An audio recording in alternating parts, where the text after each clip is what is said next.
Am I the asshole for not letting someone I barely know stay at my place even though they're homeless now? I met someone about 2 weeks ago while organizing a social event on Reddit. We connected over our shared social awkwardness and exchanged numbers. When we met for lunch, they opened up about their life, mentioning they hadn't been paid in 6 weeks.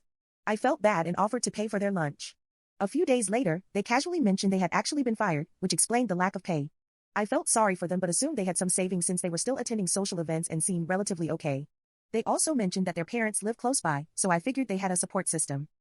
Over the next few days, they shared struggles with their mental health and family, parents, brother, which I could relate to. I listened but didn't offer much advice since I didn't feel qualified to help. A week ago, they asked if they could stay at my place in an emergency. I told them no, explaining my home is my safe space and that I've had issues with people violating my boundaries before. They seemed to understand and didn't push further. But this week, their situation has escalated. They said they were kicked out and Thier super changed the locks. They also had a huge fight with their parents, and their dad called the cops on them. Now, they're texting me from a park, saying they haven't eaten in 2 days and have nowhere to go. I asked if they had reached out to other friends or acquaintances, but they said those people either live with roommates or their parents and can't take them in. I suggested they call our city's eviction helpline or look into shelters, but they said they haven't had any luck with those options. Now, they're pressuring me, saying, "You're the only person who can help me," and making me feel extremely guilty.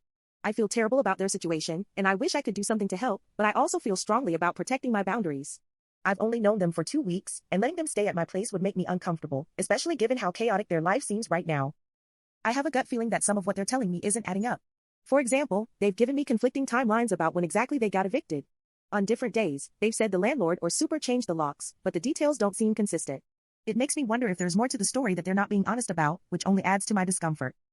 I suggested mental health institutes and city resources, but they said those options haven't worked. They keep saying things like, "If you don't help, I don't know what's going to happen to me," which makes me feel guilty. Am I the asshole for holding firm on my boundary and not letting them stay at my place? I feel heartless, but I also don't think I'm equipped to deal with this situation. Am I wrong here?